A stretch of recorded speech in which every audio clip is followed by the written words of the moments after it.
our ILC members who are joining us this evening to listen in on one of our conversation series on the 28th of April. This conversation series is titled Internet of Things. And I think just when you look at the topic itself, it opens up a Pandora's box of conversations that could potentially be addressed. Hence, we're calling it episode 1 of Internet of Things, and it's going to be a series of technology conversations that will unpack for the remainder of the year. And a very important topic, I think, which we'll be addressing tonight is the topic of connecting the unconnected, which, as we know, is a real crisis in South Africa. And I think I was just discussing with Phumza, a very important component of the unconnected. My name is Charmaine Houvet, and I am one of the members of YLC. I'd like to express apologies from Phumza. She just quickly popped in, but she's got classes on this evening, but we are in the capable hands of Refilwe, who will actually ensure that she moderates tonight's discussion. So I think maybe just a bit of context when it comes to South Africa itself. I think we have a little more than 50% of the population that is connected to the internet. And I think if you look at the statistics, it shows that the majority of the population who are actually receiving internet connectivity are actually receiving internet connection from a mobile device. And the last statistics and figures that we had looked at with the Minister of ICT was that there were literally close to 25 million South Africans who are unconnected, which I think is a dire situation, especially now during the pandemic, when we look at how digitization has suddenly catapulted us into a world where remote working, remote learning is something that has to happen. And we saw an alarming figure of close to 90% of our children who attend rural schools or attend government schools were unable to connect during the very severe stages of the pandemic. So I think this is a very crucial conversation for us to be holding this evening. I'm going to hand over to Refilwe to introduce our speakers, but we have a powerhouse of women speaking tonight. We have Phumza, who is the Chief Sales and Marketing Officer of Broadband Infraco. And I think Phumza, a big portion of our discussion a few days ago with the Minister, the Deputy Minister of ICT, was around the digital divide, the very apparent digital divide in our country.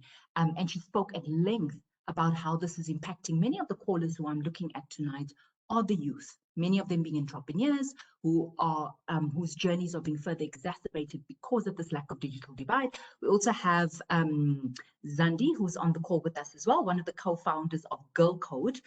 You'll hear more about their profiles from the moderator Refilwe, but Girl Code has played a crucial role just in terms of working with various government ministries across the continent to actually ensure that digital skills gap is actually addressed through taking coding out into the rural areas, especially for young women, and going back as far as schooling to ensure that with this digital gap, more women are actually encouraged to actually join the ICT sector, where we do know in South Africa especially there is a huge shortage.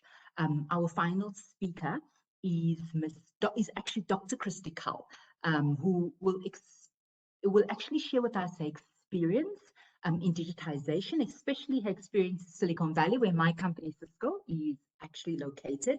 And I think the very critical role that her company is also playing in terms of the IoT space. So welcome to all of the delegates who have joined us this evening. I'm really excited to listen in on this conversation. And I'm going to hand over to our moderator, Refilwe. Over to you, Refilwe. Thank you, Ms. Charmaine. Good evening, everyone, and thank you so much for taking the time off this lovely Wednesday to join us. And welcome to our guests. Very, very, it's a powerhouse. You absolutely right. You said it's a powerhouse of women.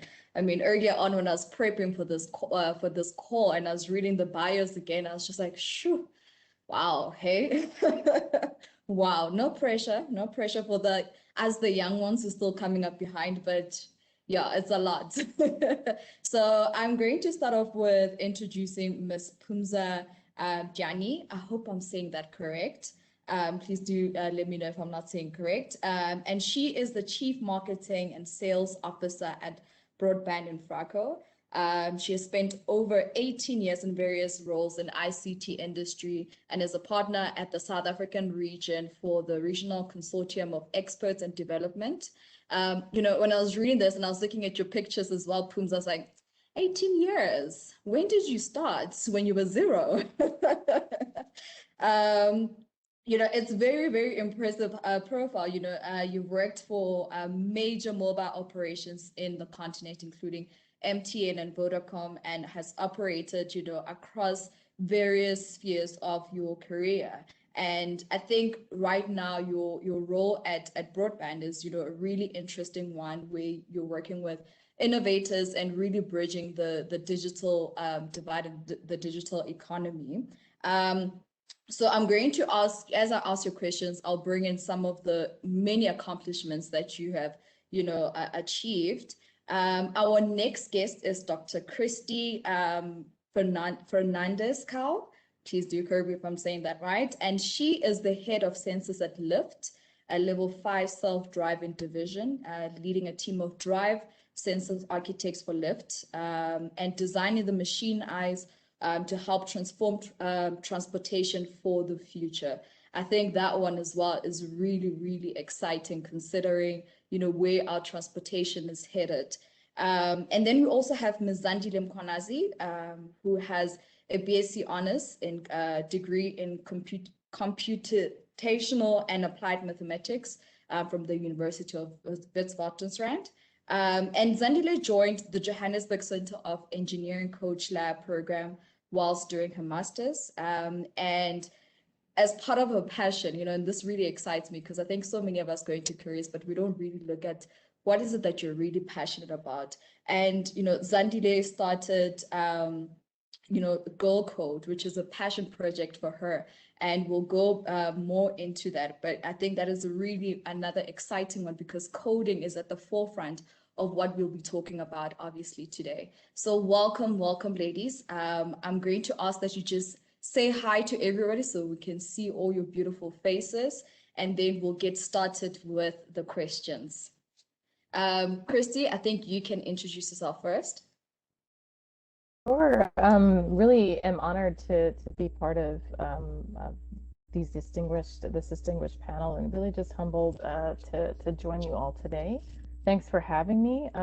Please feel free to ask any questions that you might feel that I could help out with. But I'm really excited to be here. So hello from my home to yours during the pandemic, and yeah, excited to converse. Welcome, welcome. Ms. Phumza? Thank you very much, Refilwe. It is such an honor and a pleasure to be here tonight amongst the distinguished ladies. And more than anything, to be speaking to women, because women are so crucial for the phase that we're going into in the tech space. We really need a lot more women. Just a little example, when we came on board, Refilwe, there was a pause where I couldn't hear what Charmaine was saying. And I was thinking, you know what? It affected me for 3 seconds. Imagine for someone who has had that pause for their entire life and is not part of conversations, you know, conversations where platforms making money are taking place. Thank you very much, Refilwe. Absolutely. And then Ms. Zandile. Thank you. Thanks, Refilwe. I'm honored to be part of this conversation. I think, like yourself, very distinguished woman. Charmaine has been a mentor for years to me, but I'm also still young, so I'm still aspiring to be where they are. I'm only turning 30 next month. But yeah, I'm super excited to have this conversation. So thank you very much. Wow, thank you. Thank you. Thank you all for joining. I'm going to start with Dr. Christy, right? So before your role at Lyft, you worked at Apple, right? And you were a technologist. Can you just, you know, walk us through that? What is a technologist? And particularly your role that you're working at Apple, because I think that's, you know, something that we never really delve into or we don't really consider, Or, when we get our iPhones, actually, I don't even think about the whole process of how everything worked for me to get to for me to be in my hands. So please walk us through that role that you played at Apple. Yeah, first and foremost, I'll say that one of the greatest things about Apple and just in general, the thought process is to think different, to embrace differences, to rise to the occasion, and to have a voice at the table.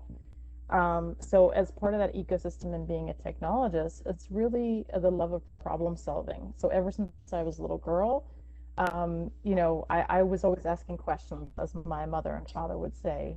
And instead of telling me no, they would say, I may not know the answer, let's help you find it. And really that thought process of making the impossible possible, asking questions and understanding is really the foundation at Apple. So being a technologist at Apple, I came on to an emerging technology group in a special projects program, right? Lots of code words embedded in that. And I would be remiss if I didn't say that Apple is a very secretive company, right? So while I can't point to, what I worked on for the first 3 out of 6 years that I was at Apple, what has been communicated is autonomous systems. Now, the last 2 years, I had a great opportunity to continue this technologist direction to work on, bringing LiDAR. So this technology, was used to map the surface of the moon, right, in space, right? And so what it is it's a series of lights. We all see lights around us, but one of which is a laser, which if you point it at a wall, it's very directional versus this light that I have here that's sort of like a flood or broadly illuminating. And so what that capability is, they miniaturized it, commercialized it, scaled it. Now you have it sort of on your phone today. And the thought process is, how do we create the ability to scan objects with this technology that consumers may not know all the details, but they're able now to scan their room, place their furniture, and maybe even create an augmented reality experience so that they can communicate with their loved ones a bit better. So being a technologist, to roll it back to your question, is really conceptualizing a user experience that they never thought they could live without. Being able to commute over FaceTime with a loved one. And so that is sort of the joy in being part of a larger company, but being a technologist to help lead that and give people access, assuming that they have access to the internet, access to 4G, 5G, et cetera, and have that at their disposal to be able to leverage. That was long-winded, but hopefully I answered your question. No, you did. And I think there was a lot, to take from that as well. For me, I think you spoke about, firstly, going back to where you started, you, as a younger person, embracing the differences, I think that is a key element when you speak to, when we talk about technology, and just the digital space that we're now finding ourselves in. My next question is for Ms. Phumza, and talk us through your role in the digital economy, particularly digital inclusion, where you bring in innovators, you bring in industry leaders and thinkers to connect the unconnected. I think when in an environment like South Africa, you have to think outside the box. So it's not Silicon Valley, it's not a first world country to say. So I think I imagine a lot of what you do is about thinking outside the box and embracing the differences that us in South Africa, and looking at the majority of our landscape being rural areas and everything, you have to almost embrace the difference and think outside the box. So please talk us through that, your role. Thank you very much, Refilio, for that interesting question.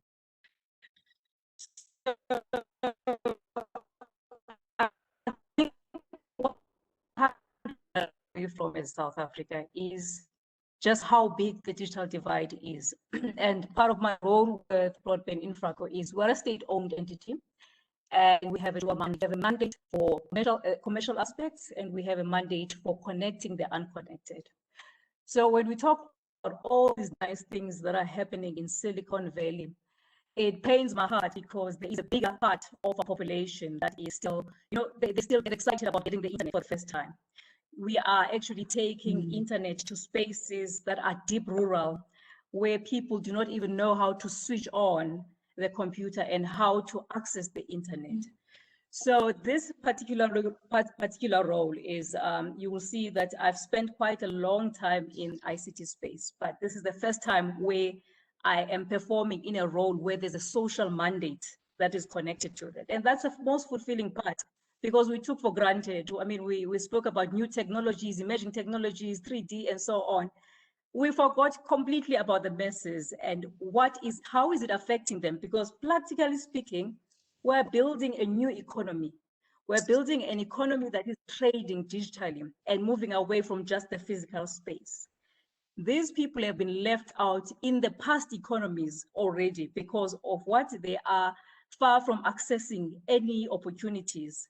Now we're getting into a new space where we're starting to form banks. I mean, we have blockchain where we are creating a new monetary system where we're trading services.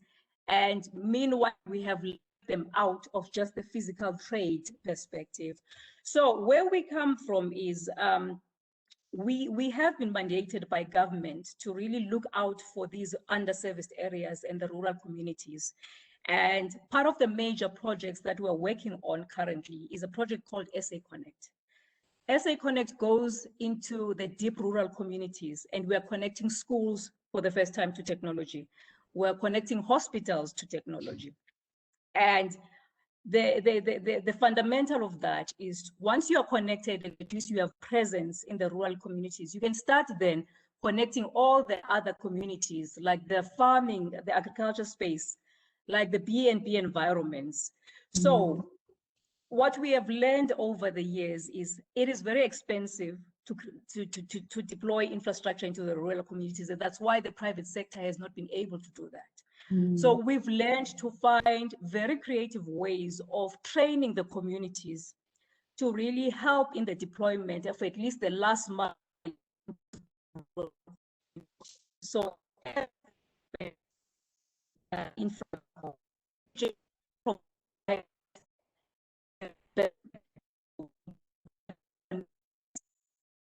communities onto the freeway that is going to Joburg. So what we do then is we train the SMMEs within the environments, firstly, to know how to deploy fiber, and secondly, to know how to maintain the fiber once there are breakages and so on.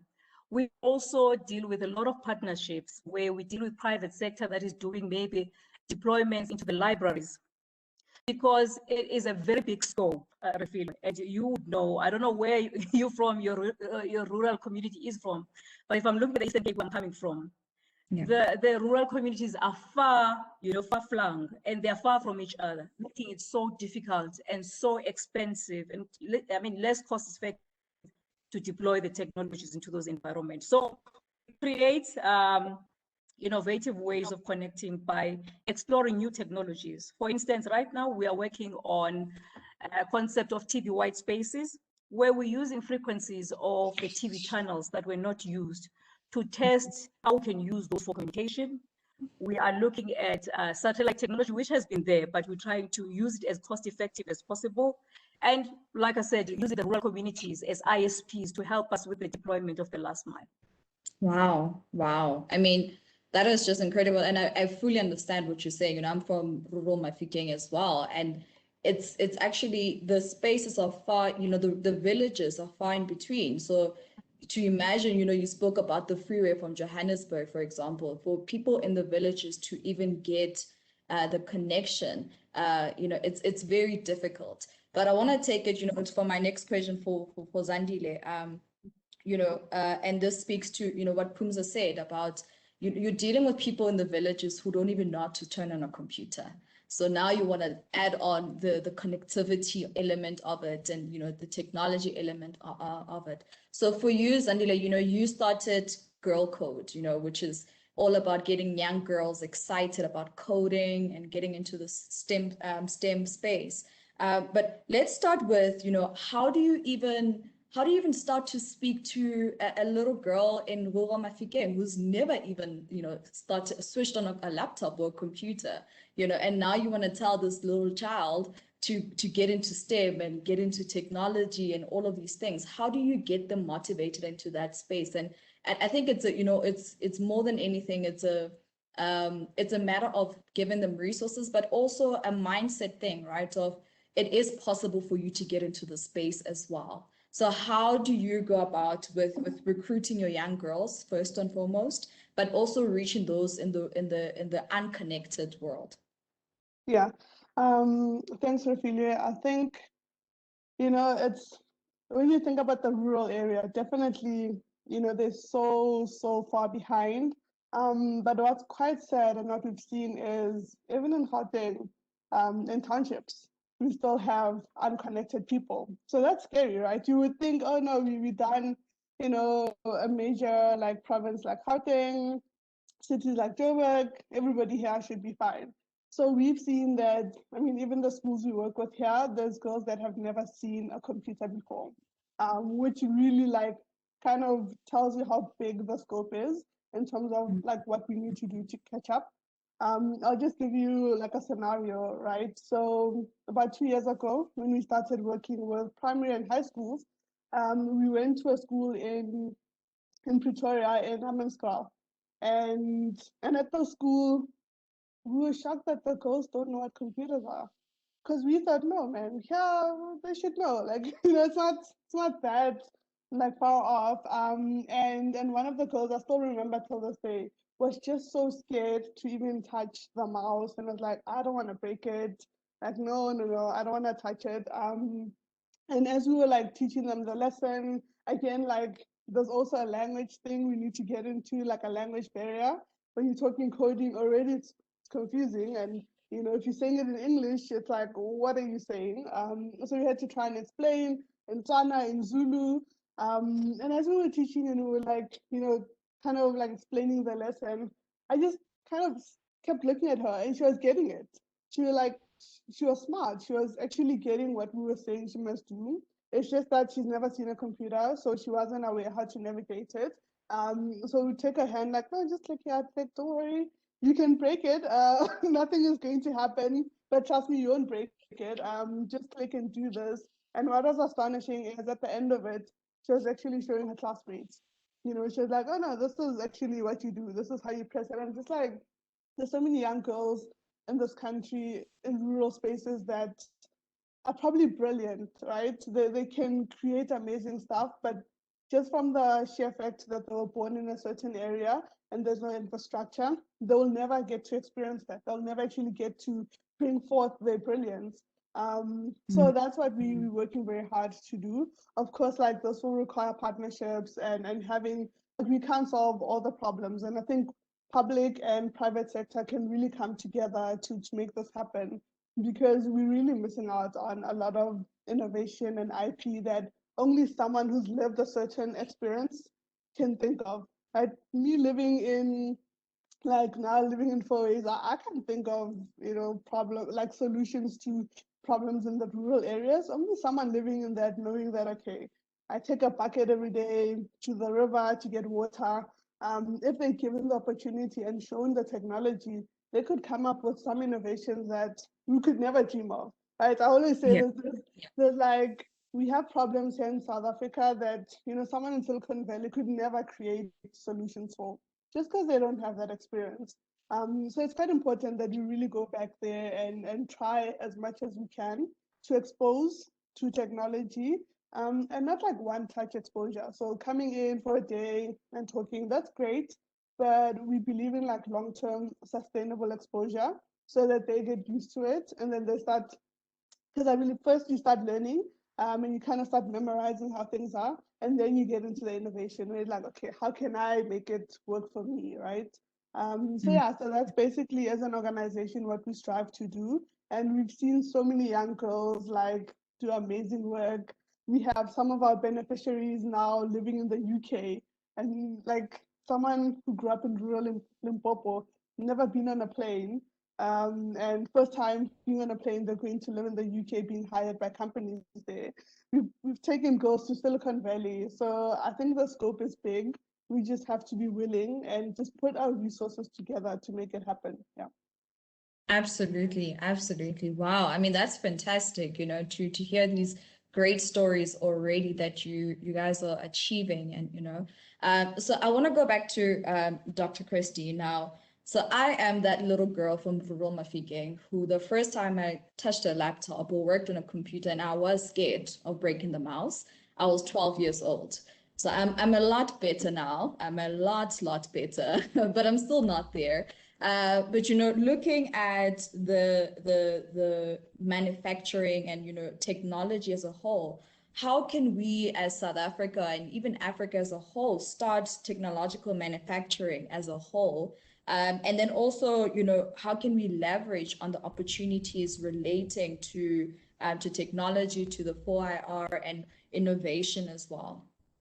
I think particularly for women who wanting obviously to get into business, because that is also very important. Yeah, wow. I just hearing from everyone's experiences on the line is I must say invigorating for me to hear, and exciting at the opportunities, even on this panel, even at folks asking the question in this forum on how we can work together to ideate, to think differently, to create solutions and cross-pollinate ideas. In terms of manufacturing, I mean, really it starts from a small idea. That idea is, what are my competitors doing? Access to information which is available on the internet for those that have the flexibility and access to see that information. There's a lot of publicly available information, pardon me, to understand, what that supply chain needs to look like, what the infrastructure needs to look like. In terms of accessibility to infrastructure and frameworks, right? There are actually a lot of small companies, startup companies, trying to look towards accessibility in South Africa, satellite-based companies. How do you create ground-based stations and repeaters in rural areas? And when we think about the supply chain for that, what components are they accessing domestically? And quite frankly, there's a lot of international components that are dependent on, including the large companies like the Amazons and the Apples of the world. And so understanding what they're accessing, understanding the unit cost, and it's sort of like a look ahead and then reason back. What is the goal that you're after? If it's building infrastructure to create an assembly line in Africa, in South Africa, to create jobs, to create a pathway to education, a pathway to opportunity, then history repeats itself. A lot of what you see being executed at scale, granted, it's because they have the fortunate conduits of funding, right? So removing that for right now, that sort of boundary, just think about what is it that they're accessing as a function of time, and then bringing that into South Africa as pilot studies and building upon it. Rome and other places weren't built in a day. Neither was Apple, right? It was built in someone's garage, right? And most of the successful CEOs come from a point of adversity that they've overcome, whether as a child or an adult, or they're still overcoming. So I would say, doing some research, understanding where the angles, right, that folks don't understand are problems in South Africa. That's your competitive advantage. Then it's just a matter of, how do I build an assembly line? How do I educate those around me to help drive that creativity and change? And then, folks will see that. And in terms of VC and funding, that will come. Sort of like, if you build it, it will come. And then it's a matter of understanding, how do I build it? What elements do I need to focus on that are different from what others are leaning toward? So hopefully that helps. So it's a lot of investigative research, it's a lot of creativity, and then it's just, let's just make it happen. There's only so much you can plan, and then there's doing, and that's how you build upon the experience and iterate. Thank you for that. And you're absolutely right. There's so much that you can do in terms of planning. At some point you just have to get started. Coming back to you, Phumza, my question is, what do you think is it that government should be doing to ensure that we give access to everyone?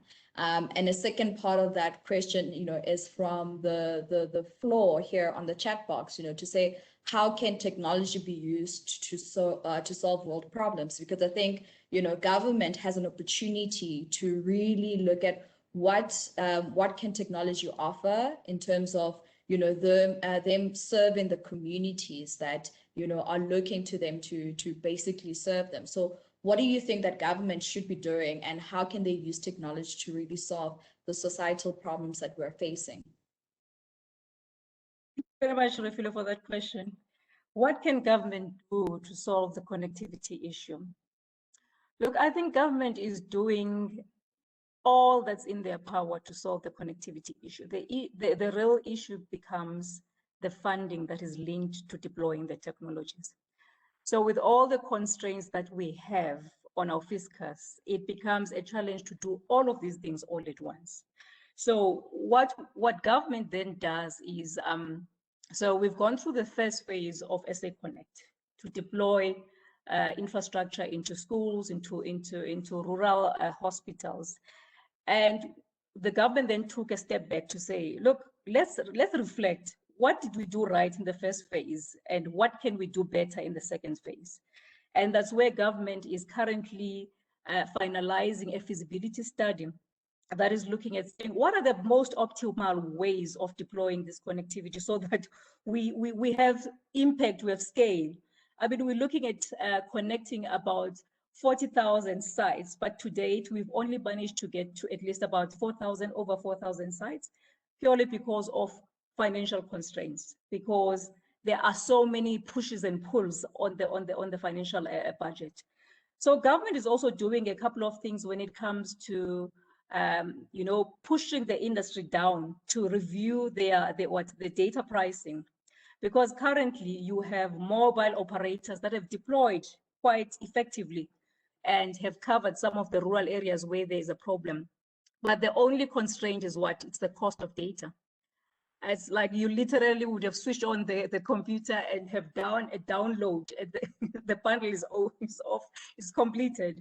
So government is using whatever levers they have from a regulation perspective, from the policy perspective, to say, let us reduce the price of data. Government is also looking at, the issue of spectrum. Spectrum is very important to how we deploy infrastructure into the rural communities. So you'll see that government is going through a process of spectrum allocation, where you'll be looking at allocating more spectrum to mobile operators to start, testing for new technologies, but to also use the technology quite effectively for deploying infrastructure into the rural communities. You'll see there's a concept of a WOAN, where we're looking at how do we allocate the spectrum cost effectively. So there are many levers that government is looking at, and also looking at world standards. Government is doing a study on how other countries are doing it. If you're looking at the UN, there are all the countries sitting together dealing with the same issues of connectivity in areas. And there are studies that they are undertaking. There's a broadband commission that is looking at how do we cost effectively deploy broadband into rural communities, as well as the giga societies that is saying, okay, what is the most optimal way of making sure that everyone has access? So right now, Refilo, government is doing everything that's in their power, probably a bit of acceleration on what they're doing, because any more time that we're spending with deliberating and not doing is really costing someone who's like removed from the connectivity space. So I think there's also a lot of creativity that is coming from the small, medium enterprises as well, who are really a lever the government should be using, because they are in every environment. If you can see the creativity that is coming and cost-effective ways they are deploying infrastructure, it's amazing. I just saw last week they're deploying in my location in Tanzania a data bundle for 5 friends. And those are propositions that talk to that market. So a mobile operator may not be interested in a proposition like that, but someone who has stayed in Tanzania and knows that you have a spaza shop and this is how you structure a value proposition for a location structure will know how to do those. So the second question then you asked was, how can technology be used to solve the problems, the world problems. So in all the sessions that are sitting, there's an agreement that technology is the biggest catalyst to solving all of the sustainable development goals. If you're looking at all the 17, there's somewhere where technology is useful in driving issues of, SDG 1, poverty. Poverty, you can look at the food supply and look at the IoT solutions that we have around e-agriculture and look that actually IoT solutions that are tech-based are quite instrumental in how we can make sure that there is no loss, or less loss in the agriculture yield, because you would have the intelligence now in the systems to help you to water on time, to deal with the pests on time, but to also optimize your yield, because it will be giving you the intelligence on how to structure your feeds and all those things. In health, also a biggest help in health, it can help us to diagnose faster. The IoT solutions that are in the wearables now that can also be used for, the adult population in picking up the vital signs in an adult, on how the heart is beating, how the doctors will know better. What are those triggers that are important for the doctor to know that there's a problem? IoT solutions are instrumental for doing that and for testing and making sure that the vital signs are operating optimally. Also very good for taking health solutions into the remote areas. In the remote areas, in the clinic, it's not always, you can't access specialists. But through virtual diagnostics, you can use for, diagnosing a person that is in the rural areas. So if you look across all of them, better working qualities, enabling better working environments, you will see that technology is central. There are solutions that can help to deal with those. Thank you for that, Phumza. And I just want to say to all the participants, you're more than welcome to ask your questions here on the chat. I am going to be looking at those as well. And in fact, my next question is actually from the chat. And this is for you, Zandile. You work in the coding space, and particularly with women, or young girls rather. So I think this is a space that you would also play in terms of how do you deal with algorithm that is biased and it's historically biased in particular? This is now a conversation that's obviously starting to say, as we're going about, moving further and further into the digital space and, coding, how do we deal with this as well? And Phumza, maybe you can add at the end once Zandile is finished, because you also, are into the STEM space and, you sit in several spaces that advocate for women in STEM as well. But let's start with you, Zandile, and then we'll go on to Phumza after that. Thanks for that, Rafile. So I think the solution is easier than what it might seem, right? And the easiest and shortest answer is that have a diverse room. If you have a room that's all white male, that's their perspective, that's what they know.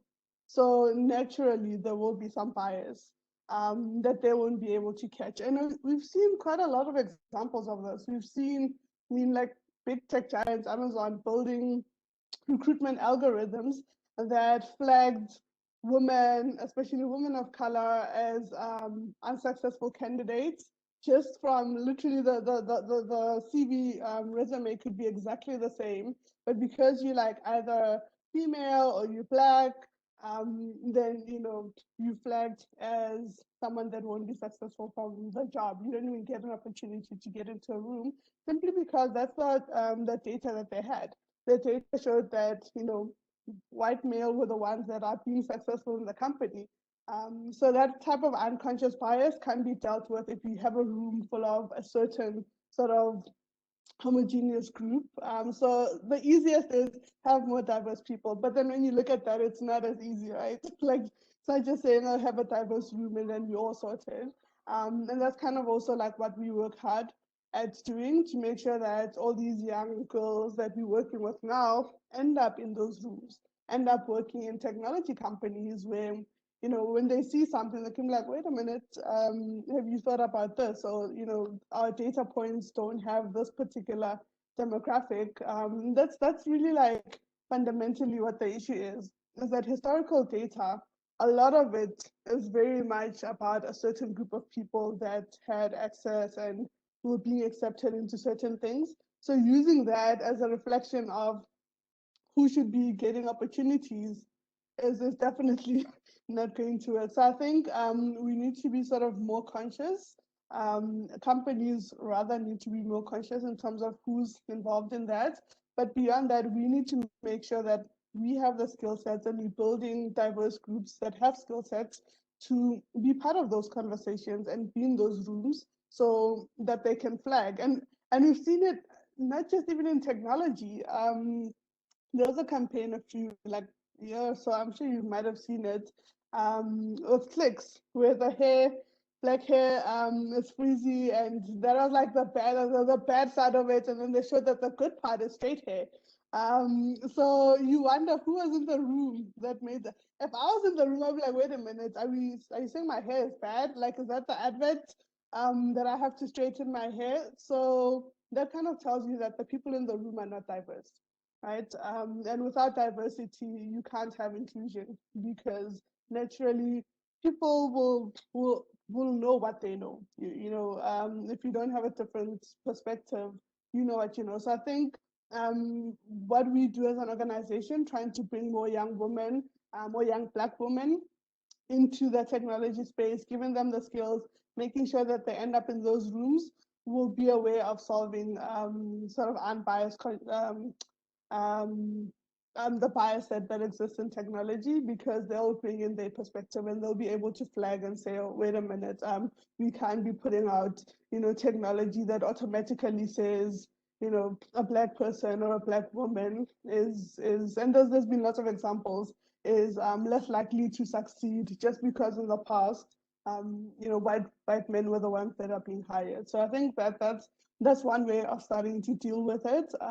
But it's a long road ahead because you do need the skills. We can't just say put in, different people in the room just for the sake of it. They need to have the skills to be able to contribute meaningfully and to be able to flag those type of issues as they come up.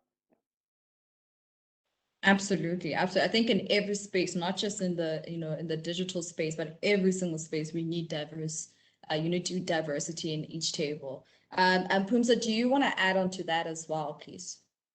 I think she hit the nail on the head. The representation, because at the end of the day, you cannot separate an algorithm from a person. An algorithm is created by a person. So the very same kind of thinking that is on the person gets translated into an algorithm. And I think maybe just to tail dive onto one of the questions that are being there. So we assume that policy will come and pick some of these issues in the process, but policy comes later. And sometimes people who are in the policy development are all people who have been there already. They've not even been exposed to they've been exposed to the emerging technologies, but they don't necessarily work practically with them, to go into the detail when doing the policy setting is on the surface. So we have to include women upfront. And whether they have experience or not, include them, because at the end of the day, all of this is logic, right? It's something that can be learned, that can be trained. So include them upfront when you're developing the products. Great, thank you for that. Thank you for that. I want to go back to the chat box. There was a very interesting question from Ati in terms of with regards to the awarding of licensing of spectrum. How do we ensure that SMEs and women are not left out by various barriers to entry? And I included in the supply of value chain, as currently the applications are from big telecoms, your Rains and Liquid Telecoms and so forth. Phumza, I think you can take that one, and then also we'll ask Zandile to add on as well. Thank you very much, Refilwe. I think my question is helping women from putting together proposals for these things, because I'll tell you why. We dealt with SA Connect. It was a big project where we were assuming that when we are looking for the last mile providers, it was something that we had an intention of really, putting it out there for SMEs, for women, in the various environments. We were so disappointed that when the submissions came back, the women were not there. The submissions, the SMEs either partnered with the big telcos or, some just didn't submit. And I mean, with every intention we had, this was the transformation part that we wanted to do out of SA Connect, but there were no players on the table. So my question would be, why are there no players on the table? In a number of submissions, I know there were submissions for the rollout in the Eastern Cape, for the big regional rollout. And we had SMMEs that were young, that were not too sure about the submissions. They approached companies like BBI to say, we will partner with you. You are a state-owned entity, you can't say no. So can you help us in putting together a submission? We were so happy and ready to support, SMMEs like that, because we are pro the transformation. It cannot always go on the way it is, that it's only the mobile operators. So there are intentions and there's every intention of, enabling transformation, but you need to come to the game and you need to buy your ticket to the game. And I mean, you can't complain from the sidelines and say, only big mobile, but why are you not applying? Why are you not putting together a bid and at least supplementing it maybe with bigger partners, to make a credible bid? Thank you for that, Phumza. And you're absolutely. I think a lot of times people we love to make noise and ask why, but why not? Why you not? Adding value to the conversation as well. So I think it's for everybody who's on this call to, before we start criticizing, let's look at what role are we actually playing? Are we actually putting our hand up before we say we're not getting recognized? Zandile, do you want to add on to that one as well? And then my next question will go on to Dr. Christy. Yeah, I just think, Phumza also said it, and I've seen it with the programs we do. Women are just not showing up for themselves. And I always tell them, I can only do so much. We can only do so much. We can bring it to you. We can bring the opportunities. We can say 30% is reserved for women. But if you don't show up, if you don't at least try, I understand that, you might not have the experience, you might not know much, but like she said, approach state entities and say, look, we want to do this. We don't necessarily have all the experience or, know exactly how to put a proposal together. Could you support us in doing that? And like she said, they'll gladly be able to do it. So I think once you've determined that, oh no, these are requirements, I don't meet them, I don't know, then it's not for me, it's fine. So I think we need to be aggressive in taking up opportunities. I've always been that kind of person. I don't, it's I don't meet the requirement, but I'm just gonna send it. You never know, maybe they actually need someone and they're desperate and they'll say yes. And then I'll learn as I go. And that's how I've been able to even do this organization. I always tell Charmaine, I was 23 when I met Charmaine and I approached her and said, this is what I want to do. I'm sure she attests to my first proposal that I sent her. I had no idea what I was doing. I just researched on Google. So I think we just need, as women, we just need to be bold and we just need to take up opportunities. And yeah, just we'll learn as you go, right? The worst that can happen, you fail and then you try again. But when you try again, you're not starting from zero, you're starting from experience. So I think we just need a bit of that spirit. And the more we kind of maybe go into communities and tell women to apply to these things, I think the more we'll see more women starting to get comfortable in being uncomfortable and taking up opportunities. Absolutely. I think you and I, Zandile, are the same WhatsApp group. If the table is full and all the chairs are taken, I'll bring a folding chair. It's fine, as long as I'm there occupying the space. And we need more and more women to be that bold. Dr. Christy, my next question to you. I'll try here. Posted on the chat box about reading about mental health problem within people working in the tech space. because of all I think that you get exposed to, you know, for monitoring the behind the scenes. And I think we've seen a lot of films, you know, speak to, you know, what actually gets, you know, if people behind the scenes get to see and get exposed to. So what do you, you know, can you shed some light to this? And how do, you know, huge tech companies support these particularly young employees? Because mental health is a huge problem, but I can imagine when you are actually even seeing everything else from behind the scene that's happening to other people, it can be quite a lot. So can you please shed some light on that? Yeah, and I'll also share. It's, you know, there have been articles in Google. It's not just that are publicly facing in the New York Times and other outlets and media outlets and forums and books written. One of which is mental health.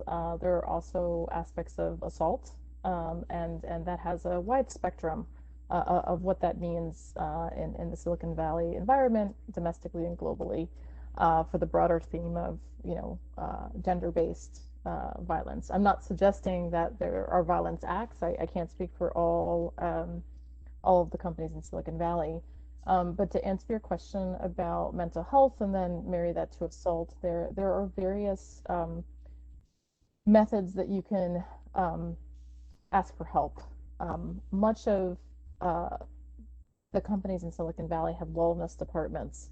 Wellness comes in the form of access to dentists, access to, you know, yearly physicals where they're able to tell you a lot of analytics, assess whether, you know, you may or may not have diabetes. So from external health to internal health, which is, you know, not outwardly visible, they give you conduits of people to speak to, unofficially, officially, with not a high burden of entry, right? So these are there are workshops that you can go to learn more about it. Maybe you don't understand or know what it means to ask for help with regards to mental health, or who to call if you don't know if the situation you're in is equal to assault. I think a lot of folks, you know, are in situations that they're not really aware that you know, there are breadcrumbs that could escalate into a situation that you would never want anyone to be in, let alone yourself. So yeah, there are different tiers, right? So there are people closest to you, your management chain. There are also representatives outside of your management chain, and even so HR departments where you could go and have them be your you know, security blanket, so to speak, in your hotline that are freely accessible. All of these mechanisms aren't necessarily they're imperfect. So I can imagine situations where, in the example of assault, right, where there's a high burden of entry and maybe there's a cause and effect where there's an investigation that happens. And so some folks might say, I don't want to go through this long-winded investigation because the parties are informed. And more often than not, there are people that know you, that have been exposed to you, that are acting inappropriately. And so it becomes a very awkward situation. And so guiding people through that process and having them feel safe and secure, and not that their job is in question or in jeopardy, you know, those are areas that are sort of gray areas that we've seen in the media that are imperfect, and change needs to happen and change needs to be done. Yeah. Hopefully I answered your question. Yeah. No, you did. You absolutely did. I think, you know, you speaking to the different levels that there are to this, and it's not just, you know, the mental health as well, but the assault and everything else that happens, that I think we don't really, you know, think about.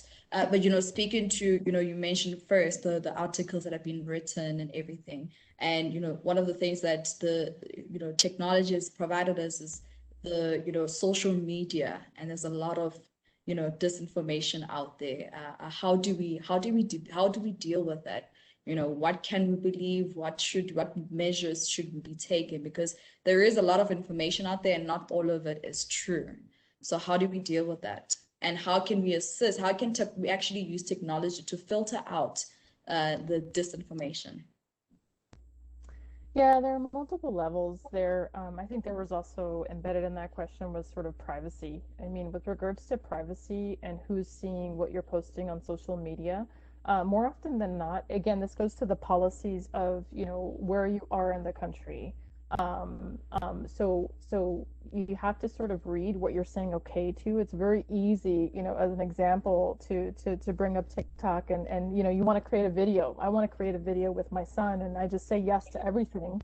And embedded in those yeses is very clear evidence, whether it's Facebook, TikTok, or a variety of social media, even WhatsApp, and all the other, media channels in between. You have to read what it is, read the fine print. And more often than not, as the name suggests, it is fine print. So you have to scrutinize it, because your information, yes, is being leveraged. There are what you call G tags and cookies that you say yes to, which means that you're saying yes to them tracing, that you're looking at a particular website. All of a sudden, you go to another website and there's an advertisement that mimics exactly what you just clicked on. Whether it's a tire or whatever it is you're searching. With regards to how technology can improve, to say fact or fiction, more often than not, it's advised where, don't just read the first article on a particular topic, read 10 to 20 other articles. Those 10 to 20 articles might very well be biased because it's news. Yeah. News is biased based on who's writing it, and human beings are writing it. So inevitably, there's a leaning. Insofar as you wish, there's unbiased commentary, there's always a goal to why someone has written what they're written, and ideally it's for the greater good, but you never know. And so what I tend to do personally, right, this is unsolicited advice, is that I try very much to read as many articles as possible on that very same topic. I think this sort of also goes back to this question on how can tech be used to solve world problems. And I just wanted to Yes. highlight that, for me, an area that I'm passionate about, we can talk about technology influencing agriculture, which is fabulous, also influencing health, so that you can analyze when something is wrong and have that autonomy as a human being, which is a right to understand what's going on with your body and not having to solely depend on, an external entity that you may not even have access to. The third, which I'm passionate, is actually, gender-based violence and assault, and what technology can we leverage and use and bring to life that helps to prevent it, right? That can be a beacon to say that I'm in need. And this, spans the globe, from assault to full-on gender-based violence. If we can create technologies that, as a security blanket to say, I'm in help, I'm in need, I may not want to go through this investigation, but I want to escalate ahead of time, because knowledge is power.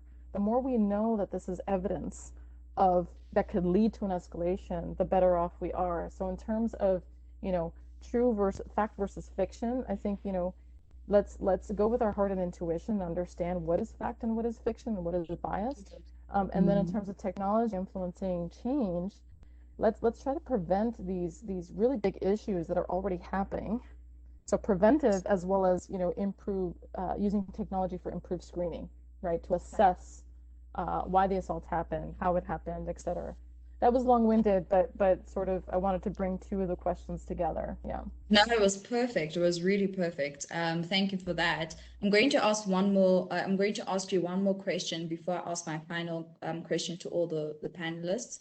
And that is, we speak about all this information, and I think earlier on, before we actually started, we actually speaking about how, I think Phumza said, in her class, they mentioned that your computer, your phone knows Google. Actually, Google knows you more than your spouse. And for me, I think that's just scary. And I always feel like my phone is spying on me. I'm always just like, I just mentioned this now. Why am I getting this now on Instagram? I'm speaking about buying that wig. Why am I seeing the advert right now? I did not search for it, right? And it really is, it scares me sometimes, But this information, and I've done some research about, turning your microphone on, how when you have it on, it actually, your devices can listen on you and all of that, right? And in some ways it makes life easier. But who is taking all of this information? Who has this information? And can they use it against me later on or not? Yeah, great question. So I will say, and I'm not trying to advertise one company or the other. I no longer work at Apple. Apple has really predicated itself on privacy and ensuring that regardless of what is stored in your device, that it's unique to your device, right? I would recommend, where you make sure you erase everything when you replace your devices. In terms of, imagine, the totality of human beings in the world and being able to trace the totality of that information. You're talking about server farms, right? What they're maintaining are G tags and cookies. What that really translates to are footprints, breadcrumbs that you leave behind in order to better market clothing, hair products, etc. You name it, right? So Facebook has been deemed as one that does this. I'm certain they're not the only ones, but upon arriving at a website, and again, this goes back to the policy that friends on the line mentioned, right? Governments allowing information to be captured on your behalf, but there's been a great push in government, at least domestically, to say, hey, you ought to advertise that you are about to take that information. The challenge here is, in terms of knowledge is power, if you don't know what a cookie is, or you don't know, hey, G-tag, and you just click yes because you want to get to the website, you want to make that purchase, then you don't realize that you're clicking yes to, yes, you can take the marketing information, the clicks that I've not just clicked on, but all the clicks in between. And so it's not surprising that on Instagram, all of a sudden you see that jewelry or you see that hair product that you just clicked on. You're kind of wondering, wait a minute, who's spying on me? You already acquiesced to being spied on without you realizing it, even though it's told, right? It's like contracts that we sign.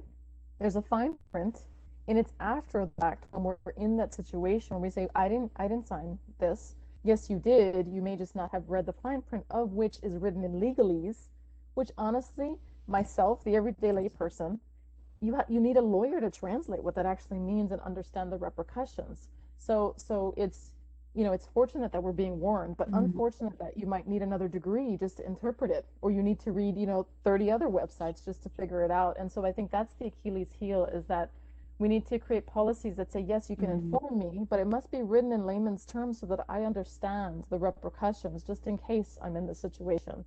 So hopefully that helps.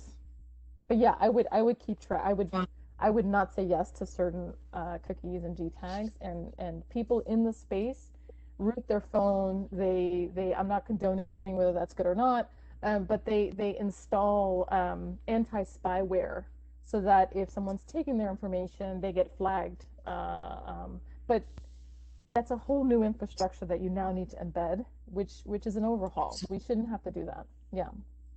Yeah. But thank you. That shares some insights actually as to, okay, I'm not actually being spied on. I'm just not reading the fine print, right? And I think this goes to everything. We just need to make sure that we are reading the fine print and not just clicking and in a hurry to buy that wig.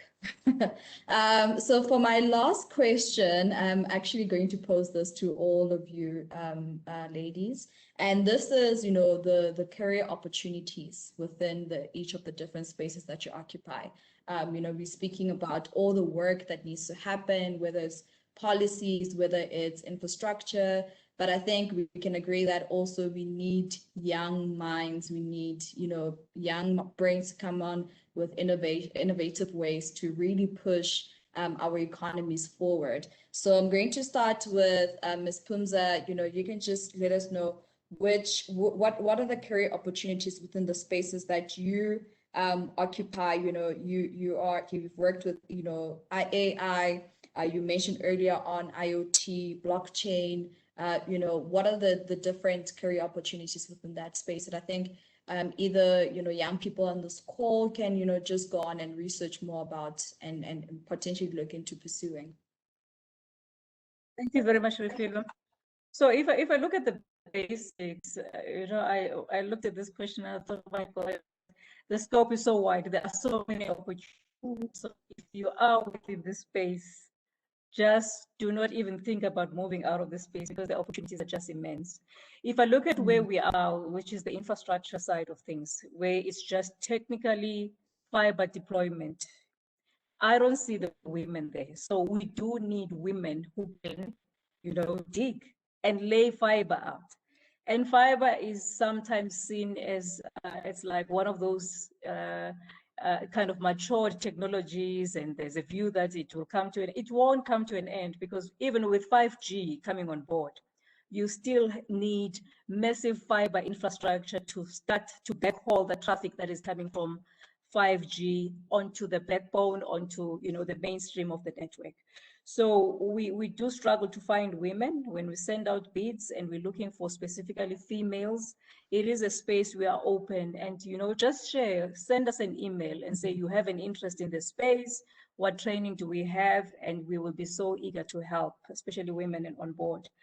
When it comes to, I work in the IoT space, so like you said, we have not even uncovered half of what is there on the IoT space. We speak about agriculture now. It is what is known, because people who are developing the products are who know that. So when you're speaking to coders, in everything that we need, will be doing in IoT, IoT is very simplistic. It needs sensors that are on the ground. So in future, we will need our own local sensors. I think Christine went to that and said, why are you not starting to look at the value chain? So the value chain of IoT includes what sensors? It includes the communication channels, how you route the data that you pull from the sensor, as well as the connectivity element. So if there's anything to start learning, is to start to break that chain down and say, how can I be a manufacturer of sensors? If you see in the countries, you see China has like spearheaded that. We'll be out there, we'll develop sensors, will be instrumental in the value chain of IoT. Why can't we have our African sensors? I think one of the things I wanted to raise when we were talking about why are we not manufacturing our own locally made devices and infrastructure. What becomes also important, Refilwe, is that we locally support as well, because there are many companies that have been established that they go all out there. They look for venture capitalists to set up, whether they're starting the assembly lines of laptops, they've been there. But the local, the proudly South African attitude to apply in technology as well, because we need to make sure that there is demand. There are tablets that could have been used locally, but you'll find that people have manufactured, there's no demand for local supply. So back to the question of IoT platform. So the very same sensors, we will need, people will maintain these in the rural areas. Phumza from BBI can't go to maintain a sensor that is in Mafikeng. So we need local players who will start now training themselves on how to maintain sensors. And then in the world of AI, an amazing world that is, it's a country on its own, because there's just absolutely everything. Absolute need for coders, because that's where you now start the machines talking to each other, and you start needing to now extract that data and understanding, and also forming algorithms of that. So coding is going to be very much important in there, in understanding that. They need a massive number of data analysts. If you're looking at, careers that are on the growth, data analyst is one of them. In future, I mean, there's robotics engineering that are starting to take place as well in the space of emerging technologies. With data analytics, I mean, as we progress, there'll be progression in robotics. So there are people who are busy, trying to structure how a robot walks and so on, which are engineers. But in future, we need to progress. We need to say, how do we infuse them with emotional intelligence? So there will be need to be people who are now starting to, focusing on emotional intelligence, and how do we code emotional intelligence in that. There's blockchain, Refilwe. Blockchain is starting to be big in South Africa, but we need people who will be using blockchain for all our locally relevant solutions. So blockchain can be used into every environment to answer solutions of security, tracking, and all of those things. We need people who are locally based, who understand what our challenges are and what we can use blockchain for. We need coders who will help, to code the new solutions that will be informed. I think, let me leave it to others, because this is an area that excites me, because there's just no end to what opportunities there are. No, absolutely. There is no end. I mean, the opportunities are just endless, endless opportunities there. Zandile, do you want to add on to that? You know, I think for you in particular, when it comes to also software development, because that's the space that you've played in as well, you know, with coding as well. So please add on to what Phumza was, you know, just shared.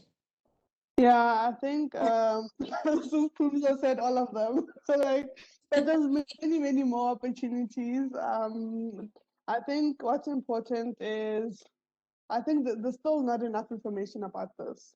A lot of people on the ground don't know, which is why, you know, a lot of students are going to university and doing, I don't want to say irrelevant degrees, but degrees that in the future are just, nobody's going to hire you. So Yeah. what's important here is all of the opportunities she's just talked about. How do we take it back to the schools and make sure that the kids know about them? So on Friday, for International Girls in ICT Day, it was actually on Thursday. On Friday, we had a career day with about 50 girls. And we asked them questions about what do they want to be when they grow up. And we're still getting, I want to be a nurse, I want to be a doctor, I want to be a lawyer. Nothing wrong with those professions, and they're also changing rapidly, right? Adopting technology. But the point is they don't know what blockchain is. They don't know what a data scientist, data analyst, software developer, they still don't know. The masses don't know. So here are these amazing opportunities that are coming. Here are these young kids that are coming up and still choosing, professions that frankly won't be as relevant, and there won't be opportunities, and we're going to end up with the same issue we have now, which is a huge unemployment rate, simply because we have graduates that have degrees or diplomas that nobody right now needs. So I would say to all of, just to kind of maybe shift to the question a bit, all of the opportunities that she's talked about, how do we make sure that both government, public, private sectors, how do we take them back to the schools and make sure that career days are no longer talking about careers that, in the future are not going to be relevant? How do we start making these career paths exciting, and making sure that our young kids, now want to be data scientists and all of that stuff? So I think that is the challenge now that I put to everybody, that let's start going back to the schools and now talking about these type of careers, because the scope is massive, and it's quite exciting because as Africa, not just like South Africa, we at the beginning, we still at the infancy stage, meaning that we can take control and we can like turn around the whole continent if we start now and start preparing our next generation now. Yeah. Absolutely. Thank you. Thank you so much, Zandile, for that. I think you're correct in saying that there's more information that we need to give out, particularly to the young ones and still in high school. I think the work that you guys are doing is very important, because that's where you start them off. They need to start with the subjects, and they need to start to access to technology, to these computers and so forth, so they know the possibilities is possible. I'm going to go to Dr. Christy for the last one to add on. I think particularly, speaking to the manufacturing space as well, I think, that's another element of it, where we need to look at what are the careers that are also in that technology and manufacturing space. Yeah, before I focus on there, I just want to anchor to say, like, for those on the line, maybe you're still sort of thinking about your career, your goals. First and foremost, I would say have the courage to sort of follow your heart and intuition. Lots of recommendations on the line. For me, my parents, so I'm first generation. My parents are islanders, and even though it's part of the U.S., some folks don't realize that. So from a domestic perspective, my parents were businessmen and women, entrepreneurs, really having nothing, sort of evolving and creating something. And I was sort of the oddball. One would say they didn't treat me as such, but I say that in jest, in terms of being an engineer and being the only engineer in my family. Being a female, Hispanic, domestically, we're sort of bucketized into underrepresented minorities.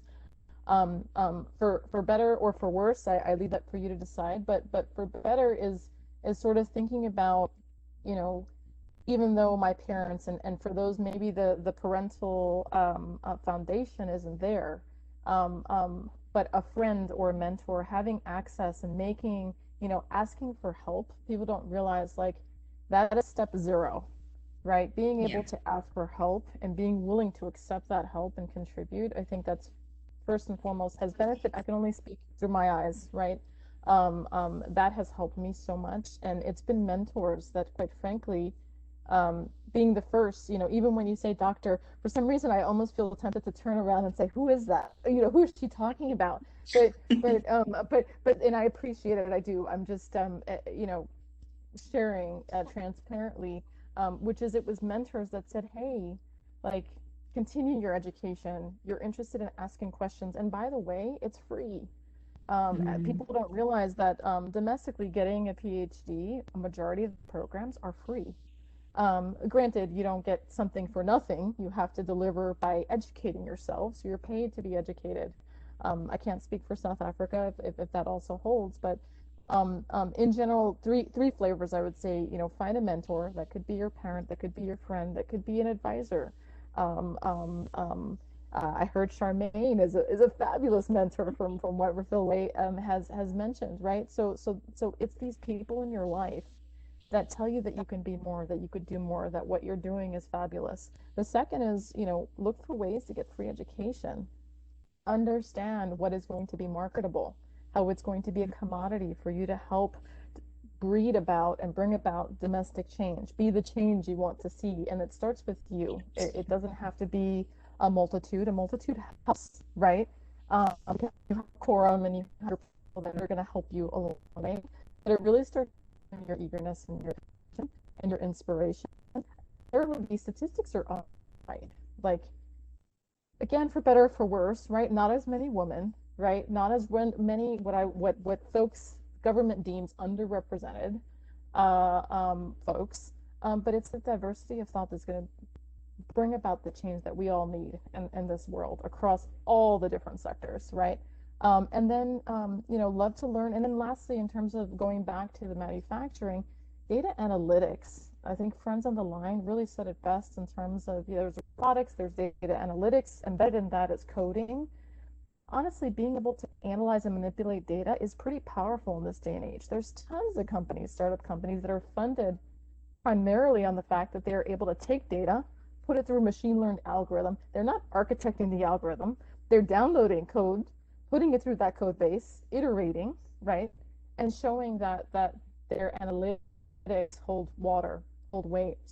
So the manufacturing side, you know, you could say let's advocate for business degrees, but there are foundational degrees before that in the STEM fields, science, technology, engineering, and math, that really anchor you and that can then propel you with a lot more momentum moving forward to get the business degrees, maybe to entertain law. Like I think we heard there are three buckets. There's educational reform, right? There's policy reform, and then there's technology, the evolution of technology to then bring about these assembly lines and chains. So you need foundational skills to then multiplex, right? We don't live in a world where, you know, one subject matter is going to be the only thing that you learn for the rest of your life. In fact, the more that you can learn and multiplex, the better. And a lot of companies are looking for that diversified thought, not just from a technology standpoint, from a growth mindset standpoint, and so forth.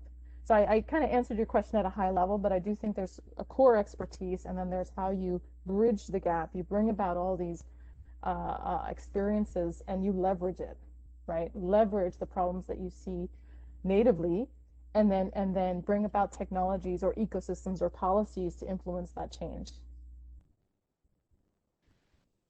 That's a, you know, a great way to close off. Thank you so much for that. You know, for me, I think, and my biggest takeaways from this conversation, and I'm not in the technological space, so I've been really learning a lot and, you know, doing prior research as well. But from this conversation, you know, doing your research, I think that is a big one.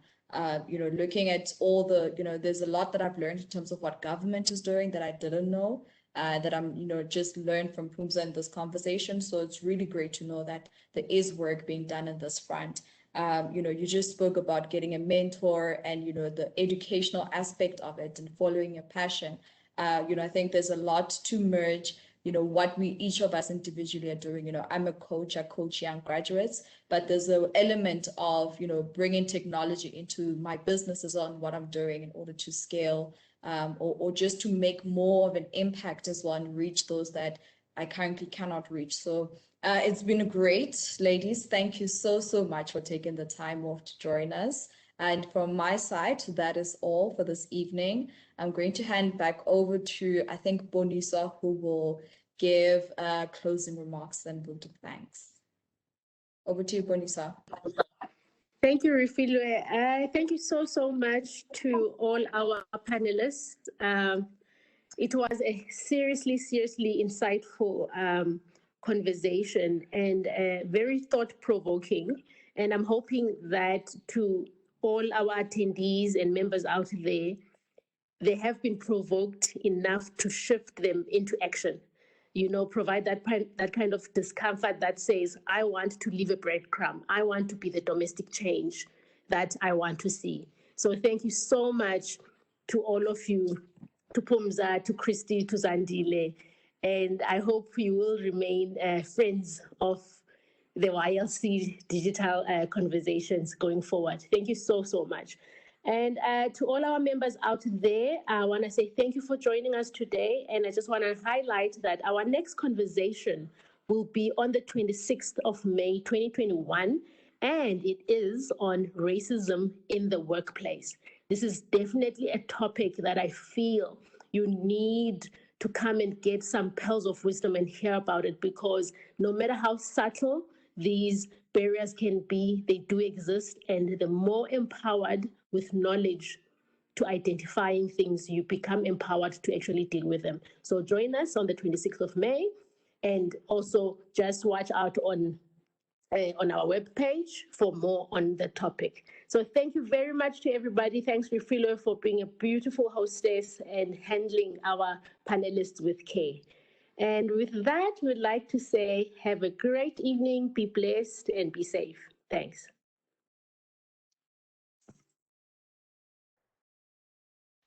Thank you, everyone. Thank you. Bye-bye.